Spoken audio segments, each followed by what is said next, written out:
Morning छात्रों, संस्कृत के online class में आप लोगों का स्वागत है। आज मैं क्लास 10 के जो पाठ्य पुस्तक है उससे बोर्ड मॉडल क्वेश्चंस लेकर के प्रस्तुत हूँ। जो वेरी शॉर्ट टाइप क्वेश्चन या ऑब्जेक्टिव होते हैं, ऑप्शनल क्वेश्चन, वो मैं लेकर के आया हूँ आपके पास। तो इन प्रश्नों को हम लोग देखेंगे। आप देखें, पाठ शुरू करने से पहले मैं चाहूँगा आप चैनल को सब्सक्राइब करोगे और लाइक करोगे ताकि हमारा मनोबल बढ़े। पहला प्रश्न है, यथा नद्यः चंदमाना समुद्रे, बाद में आता है स्तम गच्छन्ति नाम रूपे विहाय। यह मंत्र किस उपनिषद से संकलित है? आपका पहला पाठ जो मंगलम है उसी में कार्य। तो जब मैं क्लास दे रहा था तो बच्चों को एक क्लू दिया था। वो क्लू था ई क मुमुषा। ई का मुमुषा मैंने पहला श्लोक जो है ईशावास्योपनिषद से है, दूसरा है कठोपनिषद से, तीसरा चौथा मुंडकोपनिषद से और लास्ट जो है श्वेताश्वतरोपनिषद से। तो आपको थोड़ा ध्यान देना पड़ेगा कौन श्लोक कैसा है। कम से कम शुरू का शब्द जो है आपको याद रखना पड़ेगा, तो पता चल जाए कौन कैसा श्लोक है। ऑर्डर में आप याद कर लोगे। तो हमारे गुरु के हिसाब से एक मुंह से चौथा है, यथा नद्या चंदमाना समुद्रे अस्तम गच्छन्ति नाम रूपे विहाय। तो इसका उत्तर हो जाएगा मुंडकोपनिषद।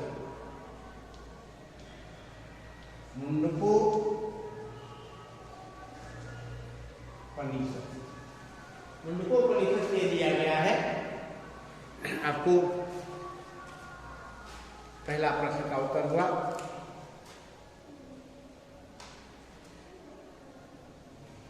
दूसरा सवाल है, आंद्रितम, यह भी मंगलम पाठ में ही शब्द आया है। सत्यमेव जयते नांद्रितम ऐसे शब्द आता है।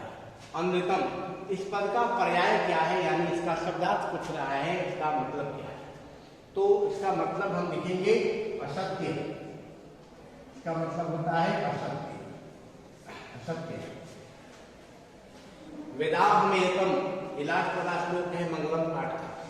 तो इस पीडीएफ को देखने से ऐसा प्रतीत होता है कि आपको अपनी परीक्षा की तैयारी के लिए पाठ में जितने श्लोक हैं उन श्लोकों को भी याद रखना पड़ेगा, तभी आप खाली स्थान को भर पाओगे, नहीं तो नहीं। तो ये जो श्लोक है ये पांचवा है, वेदाहमेतम पुरुषम महांतम आदित्य वर्णम तमसः प्रस्तात्। तो पूछ रहा है कि वेदाहमेतम महांतम, इसके बीच वाला जो है यहाँ पर कौन सा शब्द होगा, कौन सा पद होगा। तो आपका उत्तर हो जाएगा, यहाँ पर मैं लिख देता हूँ, वेदाहमेतम पुरुषम। पुरुषम, पुरुषम, वेदाहमेतम पुरुषम महांतम आदित्य वर्णम तमसः प्रस्तात्। तो याद रहेगा तभी भराएगा, नहीं तो नहीं भराएगा। तो यहाँ पर पुरुषम हो गया। दूसरा पाठ हम लोग का पाठ्यपुत्र वैभवम, उससे प्रश्न है, सरस्वती कुलगृहम किसे कहा गया है। तो ये जो दामोदर गुप्त का जो श्लोक है उसमें ही ये शब्द आया है। उत्तर हो जाएगा किसके लिए कहा गया है, तो पाटलिपुत्र को कहा गया है। आपको प्रश्न में ऑप्शनल दे देगा, पाटलिपुत्र दे देगा, तक्षशिला दे देगा, आपको नालंदा दे सकता है, ऐसे ऐसे पढ़ करके सरस्वती कुलगृह कंफ्यूजन करने के लिए। तो सरस्वती कुलगृहम किसे कहा गया, उत्तर होगा पाटलिपुत्र। मध्यकाल में पाटलिपुत्र किस नाम से प्रसिद्ध हुआ? मध्यकाल में, मिडिएवल एज में पाटलिपुत्र किस नाम से प्रसिद्ध हुआ? यहाँ पर आपका उत्तर दिया पटना नाम से प्रसिद्ध हुआ। पटना नाम जो मिला इसको वो मध्यकाल में ही आया, पाठ पुस्तक में दिया हुआ है। पतन शब्द से बना पाटलिपुत्र का नाम क्या है? तो पटना शब्द जो है वो इस पतन से ही आया है। तो दूसरा क्वेश्चन इसी से रिलेटेड है। तो पतन शब्द से बना पाटलिपुत्र का दूसरा नाम क्या है? तो पटना ही है। पटना शब्द का निर्माण ही पतन शब्द से हुआ है। पाटलिपुत्र का वैभव किसके शासनकाल में अत्यंत समृद्ध था? कंफ्यूजन करने वाला है, ठीक है ना? तो चंद्रगुप्त मौर्य का भी इसमें जिक्र है और प्रियदर्शी अशोक का।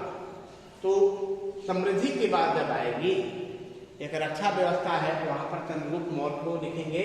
और जब शासन काल में समृद्धि संपन्नता की बात आएगी तो आप कहेंगे प्रियदर्शी अशोक। इसका उत्तर होगा प्रियदर्शी अशोक। प्रियदर्शी अशोक।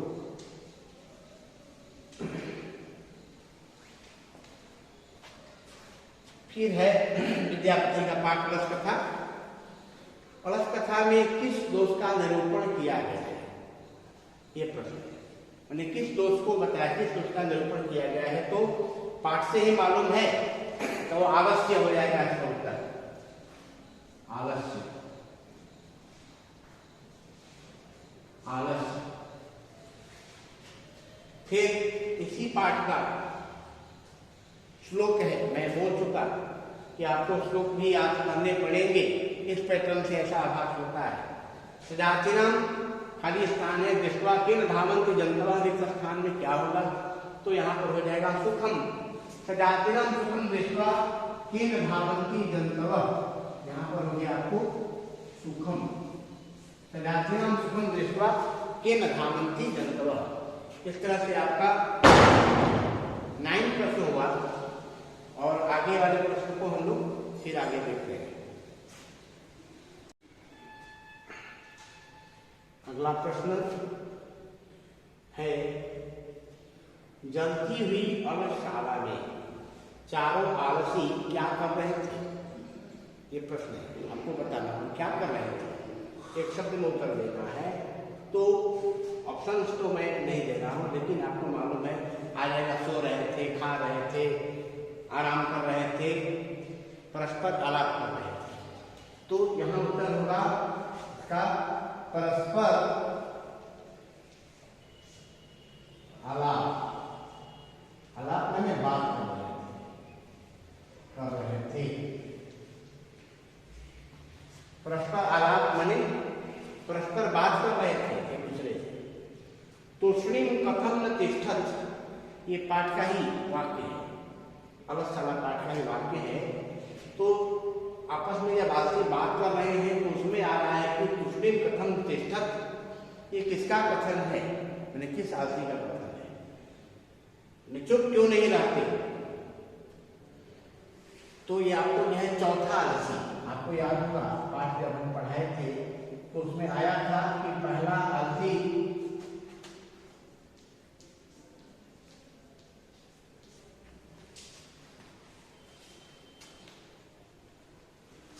आलसी क्या कहता है? वो कहता है कि कैसा शोर है, कैसा कोलाहल है। दूसरा कहता है कि तर्क से मालूम पड़ता है कि इस घर में आग लगी है। तीसरा कहता है कि कोई ऐसा दयावान या दयालु व्यक्ति नहीं है जो भीगे हुए वस्त्र या चटाई से हम लोग की रक्षा कर दे। और चौथा कहता है कि ऐ बचावा कति वचनानि वक्तुम शक्नुत तूष्णीम कथम न तिष्ठत्। ऐ बचारो कितनी बात बोलो। तो यही बीच में से छोटा सवाल कर लिया, तूष्णीम कथम न तिष्ठत्। तो कहेंगे चौथा आलसी, कोई नाम नहीं है, चौथा आलसी। संस्कृत साहित्य लेखिका हम लोग पढ़े हैं, उसमें आता है दर्शन शास्त्र में किसकी रुचि थी। आपको पाठ में आया था कि याज्ञवल्क्य ने अपनी पत्नी मैत्रेयी को दार्शनिक रुचिमती के रूप में उनको वर्णन आत्मतत्व का शिक्षा दिया। और दार्शनिक रुचिमती के रूप में उसका वर्णन है याज्ञवल्क्य की पत्नी थी। तो दर्शन शास्त्र में किसकी रुचि थी? तो आपका उत्तर हो जाएगा मैत्रेयी। मैत्रेयी मैत्रेयी मैत्रेयी का वर्णन जो है दार्शनिक रुचिमती के रूप में है। इसका मतलब है कि दर्शन शास्त्र में उसकी रुचि थी। अथर्ववेद में कितने मंत्र दृष्टा ऋषिकाओं का उल्लेख है?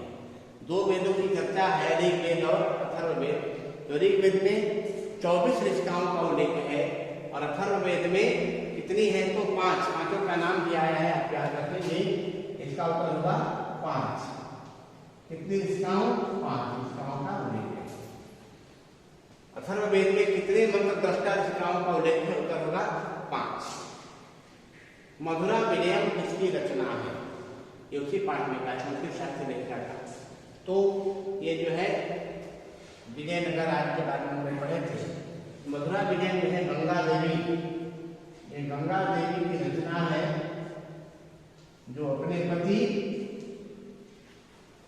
ने कंपन राय के द्वारा मदुरई पर जो अधिकार किया गया था, विजय हासिल किया गया था, उसी का आधार लेकर उसने रचना किया था मधुरा विजयम। याद रखिएगा। अब उलट करके भी आ जाएगा कि गंगा देवी की कौन सी रचना है, तो उसमें आ जाएगा आपको कि ग्राम ज्योति है, मधुरा विजयम है, मीरा लहरी है, ऐसे 3-4 किताबों का नाम दे देगा, आपको सुनना पड़ेगा। कंपन राय की रानी का नाम क्या था? ये भी हो जाएगा गंगा देवी। गंगा देवी की कंपन राय की पत्नी थी। कंपन राय की रानी का नाम क्या था? उत्तर हो जाएगा गंगा देवी। भारत महिमा पाठ कहाँ से उद्धृत है, यानी कहाँ से दिया गया? तो ऐसे तो भारत महिमा जो है उसमें दिया है कि पुराण, 2 पद जो है पुराण से हैं, बाकी 3 जो आधुनिक अध्यक्षों के द्वारा निर्मित है। तो यहाँ पर उत्तर आपका पुराण ही होगा। भारत महिमा पाठ पुराण से दिया गया है। आएगा शास्त्र से, वेद से, पुराण से, उपनिषद से, तो चुनना पड़ेगा पुराण से। भारत महिमा पाठ कहाँ से उद्धृत है? उत्तर होगा पुराण से। अब ये भी पद्यात्मक पाठ है। भारत महिमा पाठ पद्य है, 5 उसमें पद्य है। तो एक आता है इसमें धर्मजाति प्रभेदय इह खाली स्थान बहंतम बसंती। खाली स्थान में भरना है, क्या भराएगा? फिर मैं कह रहा हूं आपको, श्लोक को याद करना ही पड़ेगा, तभी भर सकते हैं, नहीं तो हवा में गलत उत्तर हो जाएगा। धर्मजाति प्रभेदे एकत्व भावम बसंतम बसंती, तो एकत्वम भावम हो जाएगा यहाँ पर एकत्व। एकत्व भावम बुक में संधि किया है, यह एकत्व भावम, ये जो एकत्व दिया है तो जोड़ देंगे तो यह एकत्व भावम के शांत संस्कार किस संस्कार के अंतर्गत है? तो एक पढ़ाए थे आपको संस्कारा का, उसमें जब शैक्षणिक संस्कार की चर्चा हो रही थी उसमें आया था के शांत संस्कार। तो 5 जो मुख्य संस्कार होते हैं उसी में शैक्षणिक संस्कार होता है। के शांत संस्कार जब आएगा कि किस संस्कार के अंतर्गत आता है, तो आप कहेंगे शैक्षणिक संस्कार के।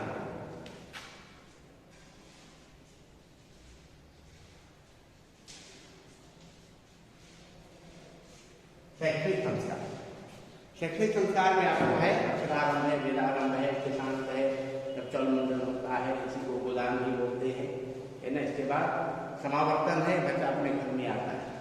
ये सब 4-5 उसमें संस्कार आते हैं। शैक्षणिक में 600 में 6 है, शैक्षणिक में 5 है, जन्म के पहले 3 है और गृह संस्कार 1 है, मरणोत्तर संस्कार 1 है। सब मिलाकर के 16 संस्कार होते हैं। पाठ को मैं बहुत बढ़िया से पढ़ाया था, आपको याद होगा। तो के शांत संस्कार किस संस्कार के अंतर्गत है? उत्तर हो जाएगा शैक्षणिक संस्कार। इस तरह से 18 प्रश्न हुए और कुछ प्रश्नों को हम लोग देख रहे हैं।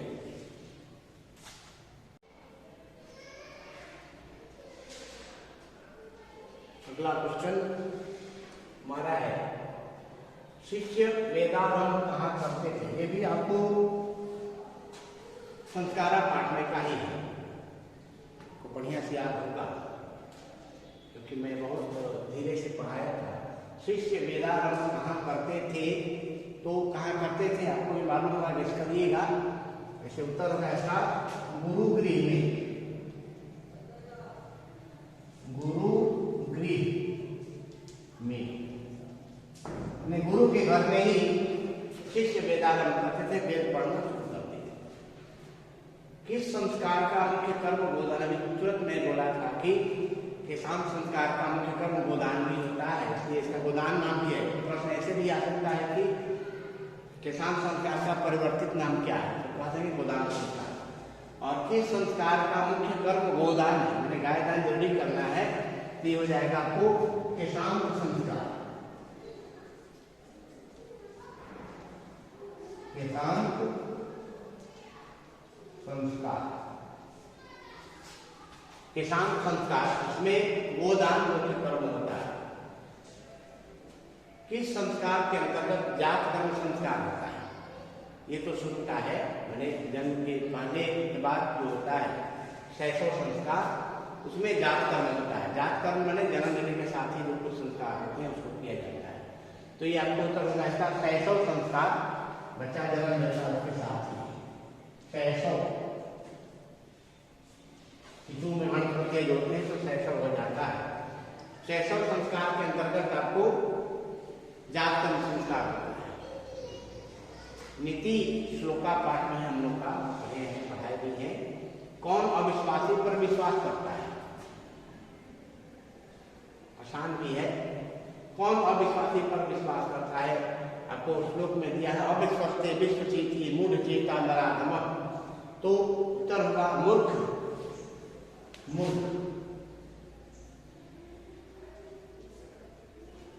मूर्ख व्यक्ति जो है वो अविश्वसनीय बातों पर भी विश्वास कर लेता है, यानी सहज विश्वासी होता है, क्रेड्यूलस होता है। तो ये विदुर नीति में जो पाठ है, विदुर नीति से जो नीति श्लोका है उसमें से आया है कि कौन अविश्वासी पर विश्वास कर लेता है? आप उत्तर देंगे मूर्ख। किसकी रक्षा विशेष रूप से करनी चाहिए? तो ये भी आता है, मैं प्रथम क्लास में लिखवाया था कि कौन विशेष रूप से रक्षणीय है, कौन घर की लक्ष्मी है। ये सबका प्रश्न अवसर हो जाएगा। स्त्री घर की लक्ष्मी होती है, घर की शोभा होती है, ठीक है। तस्मात् रक्षा विशेषतः, इसलिए उसकी विशेष रूप से रक्षा करनी चाहिए स्त्रियों की। भीखन टोला देखने के लिए कौन है? आ जाएगा शिक्षक, वीक्षक, निरीक्षक, परीक्षक, इस तरह से कंफ्यूजन करने के लिए। तो आपको पाठ जो पढ़ाया था तो याद होगा कि शिक्षक आए थे नई विचारधारा से उत्प्रोत, नवीन दृष्टि से संपन्न शिक्षक आए थे भीखन टोला को देखने के लिए। उत्तर होगा शिक्षक। लक्ष्मी या संपत्ति किसे प्राप्त होती है? तो ये भी लास्ट में आता है इसी पाठ में, कर्मवीर कथा में, कि उद्योगिना पुरुषा सिंह पैत लक्ष्मी। तो उद्योगिना का माना होता है उद्यमी, जो मेहनती है, उद्यमी। उद्यमी यानी उद्यम करने वाला, जो मेहनत करने वाला है, वैसे व्यक्ति को ही लक्ष्मी वर्ण करती है, लक्ष्मी प्राप्त हो जाती है। अर्थाभाव का अर्थ क्या है? अर्थ से अभाव, अर्थाभाव, अर्थ माने धन होता है, यहाँ पर हो जाएगा धनाभाव, धन का अभाव। अर्थाभाव का मतलब धन की कमी, धनाभाव। 27 क्वेश्चन। स्वामी दयानंद का परिवार किसका उपासक था? आ जाएगा शक्ति का, विष्णु का, ब्रह्मा का, शिव का। तो पाठ पढ़ाया था तो सुनाया था कि कर्मकांडी परिवार था और मूल रूप से शिवोपासक परिवार था। तो उत्तर हो जाएगा शिव का, वो शिव की उपासना करते थे। शिव मूल शंकर को गिरजानंद के दर्शन कहाँ हुए? ये भी काशी में हुए, मथुरा में हुए, वृंदावन में हुए, बनारस में कहाँ हुए? तो आपका उत्तर होगा गिरजानंद में थे, मथुरा के संधि विद्वान थे, वहां उनको दर्शन हुआ था मथुरा में। तो उत्तर हो जाएगा मथुरा। कहाँ दर्शन हुए? मथुरा।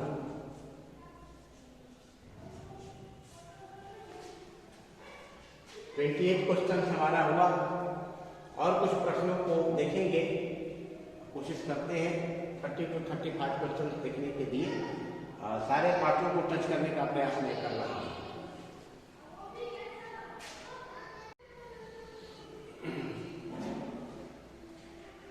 आगे बढ़ रहे हैं। क्वेश्चन 29, ये भी दयानंद सरस्वती पाठ का ही है। मूल संकर में वैराग्य भाव का उदय कब हुआ, यानी कब उनमें वैराग्य भाव आया। सब कुछ घर में छोड़ करके चल दिए। तो घटना याद रखिएगा, आएगा बहन की मृत्यु के बाद, माता की मृत्यु के बाद, पिता की मृत्यु के बाद।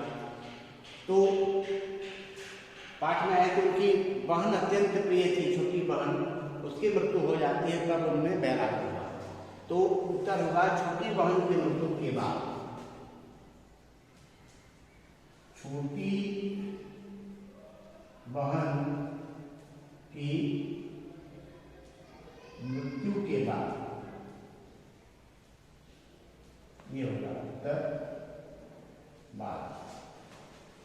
छोटी बहन की मृत्यु के बाद मूल संकर में वैराग्य भाव आया।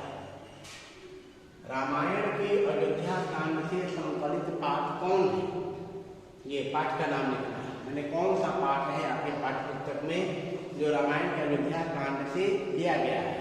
तो आपको यदि आप पढ़ेंगे बढ़िया से तो याद होगा मंदाकिनी वर्णनम, मंदाकिनी वर्णनम, ये पाठ है आपको रामायण के अयोध्या कांड से लिया गया है। और दान किसको देना चाहिए, ये भी थोड़ा सा दान देता है। ये अनुपकारी लिखा हुआ है, किसको दान देना चाहिए, जो अनुपकारी है। अनुपकारी यानी आपके दिए गए दान को लौटा नहीं सके, अनुपकारी, उसको दान देना चाहिए। त्वाम हम खाप्यामि, त्वाम हम खाप्यामि किसका कथन है, ये हो जाएगा बाघ का। बाघ ने कहा कि मैं तुमको उठाता हूं। व्याघ्र कथा पाठ में कौंतेय शब्द का प्रयोग किसके लिए हुआ है, दरिद्रांधर कौंतेय। कौंतेय का प्रयोग अर्जुन के लिए हुआ है। कौंतेय बने कुंती का बेटा, कुंती में अण प्रत्यय जोड़े हैं तो नहीं, कुंती में अण नहीं है, कुंती में ढक है, ढक प्रत्यय जोड़े हैं तो आपको कौंतेय शब्द बना है। तो कुंती का पुत्र अर्जुन के लिए आया है।